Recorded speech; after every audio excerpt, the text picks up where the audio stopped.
Reels वाली बहू। प्रज्ञा को रील्स बनाने का बड़ा ही क्रेज है और वो दिन भर रील्स बनाती रहती है।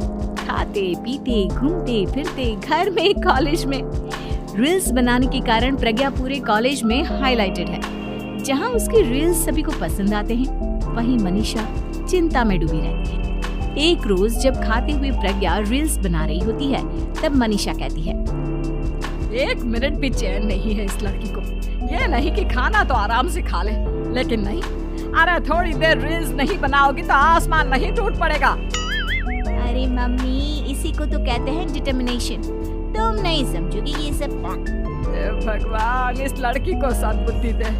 जब देखो तब टेढ़ा बाका मुंह बनाती रहती है।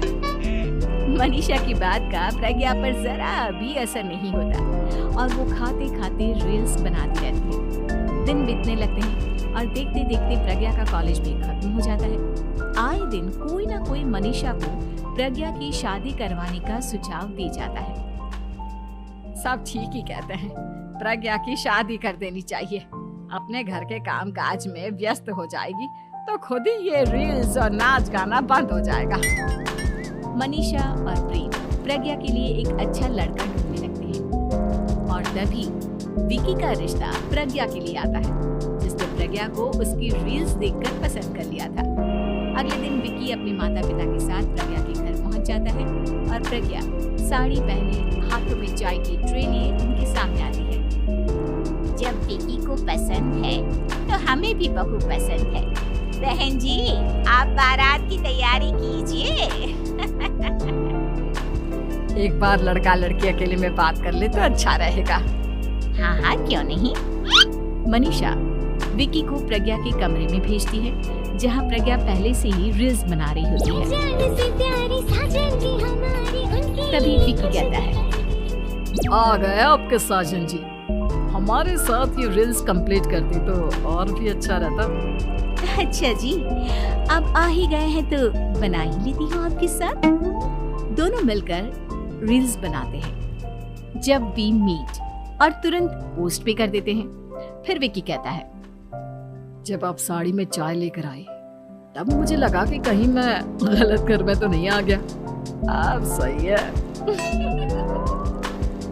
दोनों की शादी पक्की हो जाती है और शादी के दिन भी प्रज्ञा रील्स बनाने से चूकती नहीं। यहाँ तक कि बारात के समय भी नाचते हुए रील्स बनाती है। सभी लोग प्रज्ञा की तारीफ के फूल बांध देते हैं और प्रज्ञा नाचती गाती अपने ससुराल चली जाती है। सब कुछ अच्छा चल रहा होता है। प्रज्ञा यहाँ भी दिन भर हर चीज की रील्स बनाती रहती है। लेकिन कुछ दिनों के बाद जब सुनीता कहती है, बहू, ये रील्स के साथ साथ कुछ काम भी कर लिया करो। वैसे तुझे और क्या क्या बनाना आता है? मम्मी जी, वैसे तो सब कहते हैं कि मैं सब कुछ अच्छा बनाती हूँ, लेकिन मुझे लगता है कि मैगी अच्छा बना लेती हूँ। हाँ, कॉफी भी अच्छा बना लेती हूँ और मुंह तो सबसे अच्छा बना लेती हूँ। अच्छा अच्छा। सुनीता अपना माथा पकड़ लेती है और कहती है, बहू, कुछ खाना बनाना भी सीख लेती। मम्मी जी, मैं लंबी प्लानिंग कर रही हूँ। जल्दी ही मैं इतनी फेमस हो जाऊंगी कि मुझे पैसे मिलने लगेंगे। हम दोनों सास बहू राज करेंगे, राज। नौकर काम करेंगी और लोगों की तो लाइन लगेगी हमसे मिलने के लिए। तेरा दिमाग खराब हो गया है क्या बहू? हंसी मजाक तक ठीक है, लेकिन इस तरह घर नहीं चलते। जितना जल्दी हो इस घर के तौर तरीकों को सीख लो। प्रज्ञा मुंह घुमाकर चली जाती है और तुरंत उसी वक्त एक रील बनाती है। ये देख सुनीता का गुस्सा 7वें आसमान पर चला जाता है और विकी के घर आती ही सुनीता उसे सब कुछ बताती है। विकी भी अब प्रज्ञा की इन हरकतों से परेशान हो जाता है। तुम टेंशन मत लो मम्मा, मैं देख लूंगा। विकी कमरे में जाता है तो देखता है कि प्रज्ञा रील्स बना रही है। विकी बड़े ही प्यार से प्रज्ञा से कहता है, प्रज्ञा, इन सब के लिए मैं तुम्हें मना नहीं कर रहा हूँ, लेकिन फिर भी हर वक्त तो ये अच्छा नहीं लगता ना। समझने की कोशिश करो, मुझे भी तुम्हारा थोड़ा वक्त चाहिए। मैं जब ऑफिस से आता हूँ तो मुझे समय देने की जगह इसी में लगी रहती। तुम ज्यादा ही सोच रहे हो। तुम भी मेरे साथ रील्स बनाओ ना, तुम्हें भी बहुत अच्छा लगेगा। तुम्हें इज्जत से कोई बात समझ में नहीं आती क्या? दिमाग खराब हो गया है तुम्हारा इस चकाचौंध से। अगर तुमने अपना रवैया नहीं बदला तो मैं तुमसे दूर चला जाऊंगा। तुम ही रिश्ता लेकर आए थे, मुझे लड़कों की कमी नहीं थी और ना आज है। विकी दरवाजा पटक कर चला जाता है। धीरे धीरे विकी प्रज्ञा से दूर होता जाता है। एक रोज मनीषा प्रज्ञा के ससुराल उससे मिलने जाती है। तब सुनीता उससे कहती है, बहन जी अब आई हैं तो कुछ दिन यहाँ रहकर जाइएगा, आप ही का घर है। हाँ मम्मी, बहुत दिन हो गए तुम्हारे साथ एक भी रील नहीं बनाई मैंने। प्रज्ञा तुरंत अपने फोन में रील्स ऑन कर लेती है। ये सब मुझसे नहीं होता। मेरा ये भूत अभी तक नहीं उतरा क्या? बहन जी आप कुछ कहती नहीं क्या इसे? जब आप ही कुछ नहीं कर पाई तो मैं कर ही क्या सकती हूँ, सास तो वैसी ही बदनाम है। शाम को घर की लाइट चली जाती है और मनीषा प्रज्ञा से कहती है, मेरे घुटनों में बहुत दर्द हो रहा है, तू लाइट का कुछ इंतजाम करना बेटा। अच्छा कैंडल जला देती हूँ मम्मा। प्रज्ञा गाते हुए कैंडल जलाती है और खिड़की के पर्दे के पास रख देती है। मनीषा जिसे बहुत दर्द हो रहा है वो सो जाती है और प्रज्ञा हमेशा की तरह अपने रील्स में लग जाती है।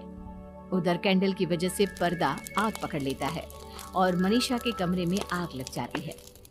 बचाओ, कोई है बचाओ।